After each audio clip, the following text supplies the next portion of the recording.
अस्सलामु अलैकुम वरहमतुल्लाहि वबरकातुहू। आप सब सुनने और देखने वालों के लिए मेरी अल्लाह ताला से दुआ है कि अल्लाह ताला आप सबको सेहत तंदुरुस्ती वाली, ईमान वाली और इस्लाम वाली ज़िंदगी अता फरमाए। सिलसिला तर्जुमा तफसीर कुरान में आज इंशाअल्लाह अज़ीज़ हम पढ़ेंगे लेसन नंबर 59 सूरह आल इमरान और आयत नंबर 126।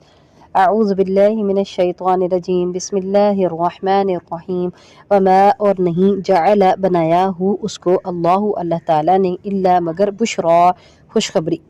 लकुम तुम्हारे लिए वली तत्माइन्ना और ताकि तत्माइन्ना इत्मीनान पकड़ें कुलूबुकुम तुम्हारे दिल भी इसके साथ। वमन नस्र और नहीं है मदद इल्ला मगर मिन इंदिल्लाहि अल्लाह के पास से अल अज़ीज़ जो सब पर गालिब है अल हकीम और कमाल हिकमत वाला है। आयत नंबर 127 है लियक ताकि वो काटे तोरफन एक हिस्सा या एक जमात मिनल लज़ीना उन लोगों से कफरू जिन्होंने कुफ्र किया औ यकबितहुम या वो हलाक कर दे उनको या जलील कर दे उनको फ़यंक़लिबू बस वो लौट जाएं ख़ाइबीन नाकाम या नामुराद होकर। आयत नंबर 128 है लैसा नहीं है लका तेरे लिए मिनल अमरी इख्तियार से शैउन कुछ भी औ या यतूबा वरजू कर ले या मेहरबानी करे अलैहिम उन पर औ या युअज़िबहुम वो अजाब करे उनको फ़इन्नहुम पस बेशक वो हम ज़ालिमून वो जालिम है। आयत नंबर 129 है वलिल्लाही और अल्लाह ही के लिए है माँ जो फिस समावाती आसमानों में है व मा फिल अर्दी और जो ज़मीन में है यगफिरु वो बख्शता है लिमन यशाउ जिसके लिए चाहता है व युअज़िबु और वो अजाब करता है मन यशाउ जिसे चाहता है वल्लाहु और अल्लाह ताला गफूरुर रहीम बेहद बख्शने वाला और निहायत रहम करने वाला है। आयत नंबर 130 है या अय्युहल्लज़ीन आमनू ए लोगो जो ईमान लाए हो ला तअकुलू ना तुम खाओ रिबा सूद अर रिबा सूद अदआफन दुगना मुदाअफतन चुगना तो कई गुना या दुगना चुगना करके यानी एक सूद को कई गुना एक गुना से दो गुना और दो गुना से चार गुना करके। वत्तकुल्लाह और डरो अल्लाह ताला से लअल्लकुम ताकि तुम तुफलिहून फलाह पा जाओ। वमा जअलहुल्लाहु इल्ला बुशरा और नहीं बनाया उसको अल्लाह ताला ने मगर खुशखबरी तुम्हारे लिए वली तत्मइन्ना कुलूबुकुम भी और ताकि इत्मीनान पकड़ें तुम्हारे दिल इसके साथ या मुतमईन हो जाएं तुम्हारे दिल इसके साथ। तुम्हारे दिल अल्लाह ने ये फ़रिश्तों की मदद तुम्हारे लिए खुशखबरी बना दी और मदद तो असल में अल्लाह की तरफ से ही है और अल्लाह की मदद से ही गलबा हासिल होता है। लेकिन जब इंसान को ये पता चलता है कि मेरे साथ जमीयत और बढ़ जाएगी, मेरे साथ अफराद और बढ़ जाएंगे जो मेरे साथ होकर लड़ेंगे, तो फिर इस तरह क्या होता है ये जो है ना दिलों को इत्मीनान मिलता है। तो अल्लाह ताला ने इसको तुम्हारे लिए खुशखबरी बना दिया और तुम्हारे दिलों का इत्मीनान बना दिया। वमन नस्र इल्ला मिन इंदिल्लाहिल अज़ीज़िल हकीम और असल मदद किसकी तरफ से है? असल मदद तो अल्लाह गालिब हिकमत वाले की तरफ से ही मिलती है। ये फ़रिश्तों की मदद का तज़किरा तुम्हारे दिलों के इत्मीनान के लिए और तुम्हारे लिए खुशखबरी है। अगली आयत है आयत नंबर 127 लियक़तुअ तरफ़म मिनल लज़ीना कफ़रू औ यकबितहुम फ़यंक़लिबू ख़ाइबीन ताकि वो काट दे एक हिस्सा उन लोगों में से जिन्होंने कुफ्र किया या जलील कर दे उनको पस वो वापस लौट जाएं नाकाम होकर नामुराद होकर। इसलिए अल्लाह ताला ने फ़रिश्तों की मदद का वादा किया तुमसे। आयत नंबर 128 में है लैसा लका मिनल अम्रि शैउन नहीं है तेरे लिए इख्तियार से कुछ औ यतूबा अलैहिम या अल्लाह ताला रजू कर ले उन पर औ युअज़िबहुम या अजाब दे उनको फ़इन्नहुम ज़ालिमून बस बेशक वो जालिम है। वलिल्लाहि मा फ़िस समावाति व मा फ़िल अर्ज़ और अल्लाह के लिए जो आसमानों में है और जो ज़मीन में है यग़फ़िरु लिमन यशा वो बख्शता है जिसके लिए चाहता है व युअज़िबु मन यशा और वो अजाब करता है जिसे चाहता है वल्लाहु गफ़ूरुर रहीम और अल्लाह ताला बख्शने वाला बड़ा मेहरबान है। तो आयत नंबर 128 में है लैसा लका मिनल अम्रि शैउन औ यतूबा अलैहिम औ युअज़िबहुम। इस आयत में पैगंबर से फरमाया गया कि नबी सल्लल्लाहु अलैहि वसल्लम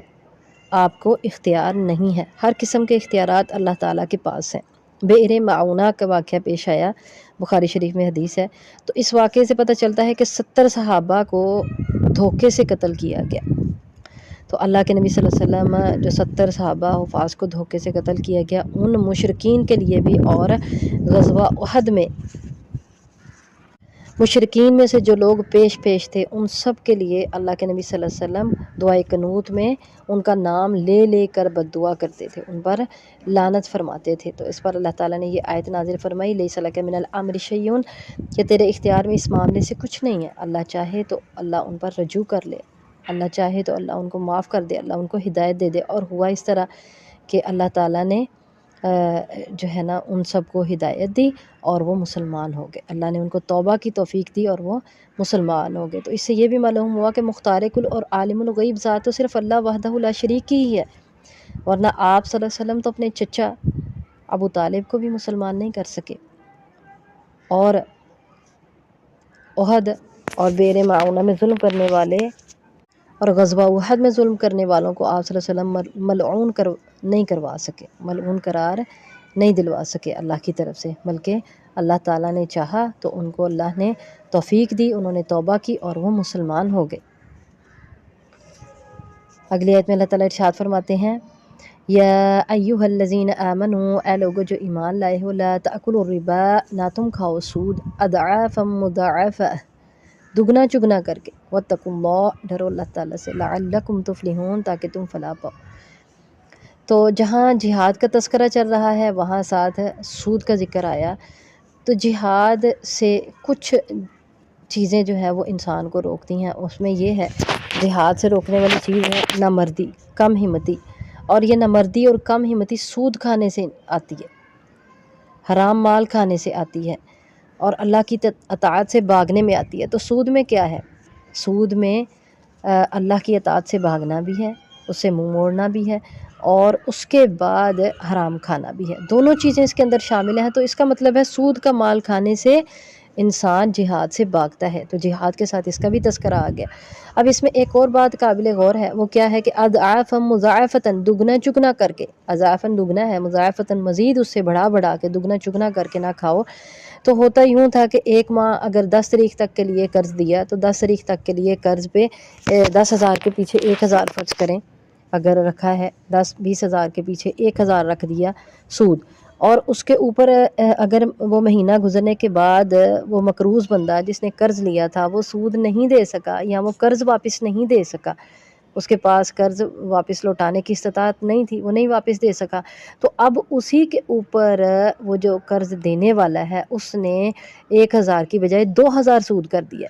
کہ تم یہ ایک ماہ کا اور ٹائم تمہیں ملتا ہے، اگلے مہینے اسی تاریخ کو 10 کو ہی تم نے واپس دینا ہے، لیکن اس کے ساتھ 1,000 سود نہیں ہوگا بلکہ 2 ہوگا۔ اگر دوسرے مہینے وہ نہ دے سکا تو پھر مزید ایک ماہ کا ٹائم دیا، اور پھر کہا کہ نہیں اب 3,000 سود ہو جائے گا، اور پھر اسی طرح مزید آگے بڑھتے بعض اوقات یوں ہوتا تھا جاہلیت میں بھی، اور اب بھی بعض اوقات یوں ہوتا ہے، سود لینے والے اس قدر بڑے ہوئے ہیں اور اس قدر دلیر ہیں کہ وہ حرام مال ایسے کھاتے ہیں، اور سنگ دل ہیں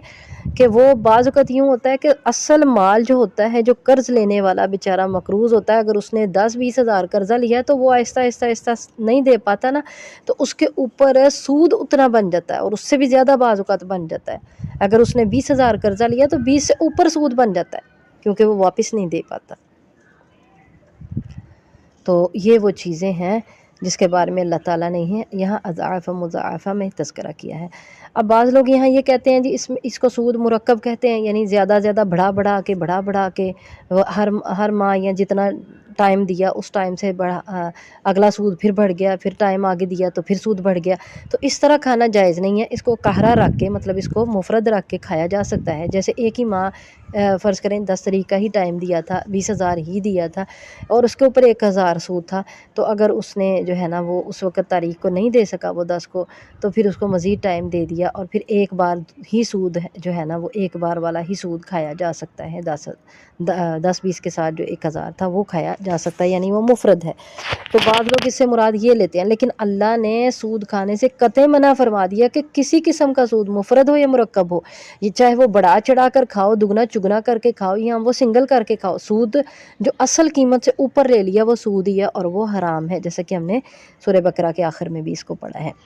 تو واتقوا اللہ، اللہ سے ڈر جاؤ، لعلکم تفلحون، تاکہ تم فلاح پا جاؤ، اللہ سے ڈرو اور سود کھانا چھوڑ دو تاکہ تم فلاح پا جاؤ۔